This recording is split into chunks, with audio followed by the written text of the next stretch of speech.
ሄሎ እንዴት ናችሁ? ዛሬ በብዙዎቻችሁ ጥያቄ መሰረት ሁላችሁም የሰውነታችሁን ቅርጽ እንዴት አድርጋችሁ ማወቅ እንዳለባችሁ ላሳያችሁ ነው የመጣሁት። ወደ ቪዲዮ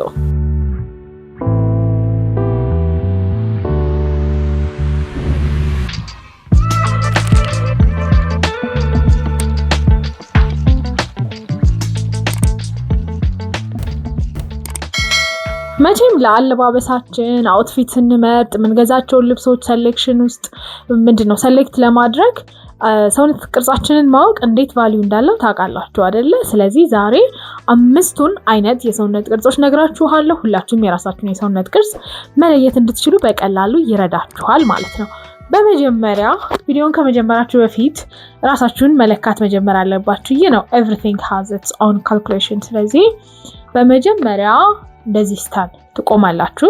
ከዛ በኋላ ያው እንደዚህ ሰፊ ልብስ አትልበሱ። በፓካውት ሁኑና ሜትር ታዘጋጃላችሁ። የሚለካችሁ ሰው ቢኖር እሰየው፣ ካልሆነ ግን ራሳችሁ መለካት ትችላላችሁ።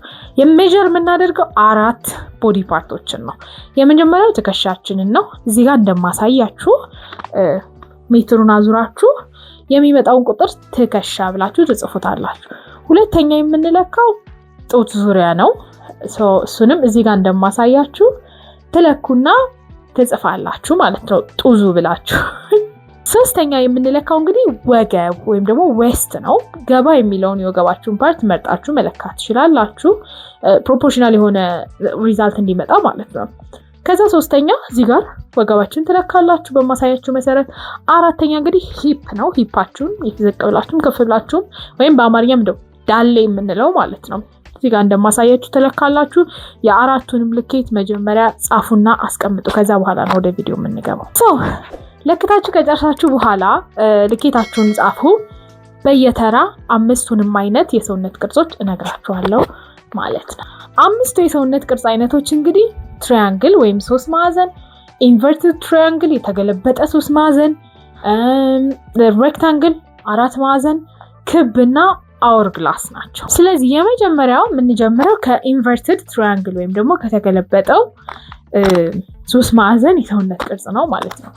ይህ ቅርጽ እንግዲህ ሜዠርመንታችሁ ላይ ትከሻችሁና የጡታችሁ ዙሪያ ያለው ሜዠርመንት ኦልሞስት ተቀራራቢ ወይም እኩል ከሆነና ከወገባችሁና ከዳሌያችሁ ሜዠርመንት በጣም የሚተልቅ ከሆነ እዚህ ጋር በማሳያችሁ መሰረት እናንተ ኢንቨርትድ ትራያንግል የሆነ የሰውነት ቅርጽ ነው ያላችሁ ማለት ነው። እንዳትደነግጡ፣ እንዳትፈሩ። ሁሉም የሰውነት ቅርጽ አለባበስ ከመረጣችሁለት በጣም ቆንጆ ነው ማለት ነው። ኢንቨርትድ ትራያንግል የሆነ የሰውነት ቅርጽ ያላቸው ሴቶች ለምሳሌነት እንዲሆናችሁ እዚህ ጋር አሳያችኋለሁ። ሁለተኛው እንግዲህ ትራያንግል ወይም ደግሞ 3 ማዕዘን የምንለው የሰውነት ቅርጽ ነው ማለት ነው። በተለምዶ ከላይ ቀጭን ሆነው ከታች ደግሞ ሰፋ የሚሉ ሴቶች ማለት ነው። እዚህ የሰውነት ቅርጽ ላይ የትከሻችሁና የጡታችሁ ዙሪያ ይሄን ነገር ሌላ ስም እንስጠው እንዴ፣ ደረታችሁ ልበለው። እሺ፣ የትከሻችሁና የደረታችሁ ወይም ደግሞ እዚህ አካባቢ ያላችሁ ሜዠርመንት ከዳላችሁ ሜዠርመንት በጣም የሚያንስ ከሆነና የዳላችሁ ሜዠርመንት በጣም የሚበልጥ ከሆነ እናንተ ትራያንግል ወይም ደግሞ 3 ማዕዘን የሰውነት ቅርጽ ነው ያላችሁ ማለት ነው። ሶስተኛው እንግዲህ ራውንድ ወይም ደግሞ ክብ የምንለው የሰውነት ቅርጽ ነው። ይሄ የሰውነት ቅርጽ ደግሞ ከሜዠርመንቶች ሁሉ ትልቁን የሜዠርመንት ቦታ የሚወስደው ወገባችሁ ሲሆን እና ወገባችሁና የደረታችሁ ዙሪያ ማለት ነው ሲሆን ከዛ ትከሻችሁና ዳላችሁ ደግሞ አነስ ያለ ሲሆን ይሄ ደግሞ ራውንድ የሰውነት ቅርጽ ይባላል ማለት ነው። ለራውንድ የሰውነት ቅርጽ ምሳሌ የሚሆኑ ሰዎች እዚህ ጋር አደርግላችኋለሁ። እናንተ የሰውነት ቅርጽ ያላችሁ ሰዎችን በጭራሽ እንዳትሰጉ። ስታይላችሁን እስካስተካከላችሁ ድረስ መርጣችሁ መልበስ ትችላላችሁ። አራተኛውና ብዙ ሀበሻ ያለው የሰውነት ቅርጽ ደግሞ 4 ማዕዘን ወይም ደግሞ ሬክታንግል የሰውነት ቅርጽ ነው ማለት ነው። ይሄ የሰውነት ቅርጽ ደግሞ አብዛኛው ልኬታችሁ እኩል በሚባል ደረጃ ተቀራራቢ ነው የሚሆነው። ያም ማለት ትከሻችሁና ደረታችሁ ዙሪያ፣ ሆዳችሁ ይሄ ዌስት የምንለው ማለት ነው፣ ወገባችሁ እና ዳሌያችሁ ተቀራራቢ የሆነ የልኬት ቁጥር ሲኖረው ወይም እኩል ሲሆን እናንተ ደግሞ ሬክታንግል የሆነ የሰውነት ቅርጽ ያላችሁ መሆናችሁን በዛ ታውቃላችሁ። ለዛ ምሳሌ የሚሆናችሁ ሰዎች ያው እዚህ ጋር አሳያችኋለሁ። የመጨረሻውና እንግዲህ በጣም ብዙ ቆንጆ ነው ብሎ የሚያስበው አወር ግላስ የሚባለው የሰውነት ቅርጽ ነው ማለት ነው። አወር ግላስ የሰውነት ቅርጽ ያላችሁ ሰዎች ራሳችሁን መለየት የምትችሉት የትከሻችሁ ልኬት እና የዳላችሁ ልኬት የደረታችሁ ልኬት ሶስቱ ልኬቶች እኩል ይሆናሉ። የወገባችሁ ወይም ደግሞ የዌስታችሁ ልኬት ደግሞ በጣም አነስ ያለ ይሆናል። ቢያንስ በ4 ሴንቲሜትር የሚያንስ ከሆነ እናንተ አወርግ አለባበስ ካልመረጣችሁለት እመኑኝ በጣም ብሩን ታደርጉታላችሁ። ስለዚህ ምን አይነት የሰውነት ቅርጽ እንዳላችሁ ይሄንን ቪዲዮ አይታችሁ ሲጨርሱ ሜትራችሁን አምጡና ለክታችሁ ኮሜንት ላይ መታችሁ አሳውቁኝ። ከዛ በኋላ ደግሞ በየሰውነት ቅርጻችሁ ምን አይነት አለባበስ መልበስ እንዳለባችሁ አሳውቃችኋለሁ ማለት ነው።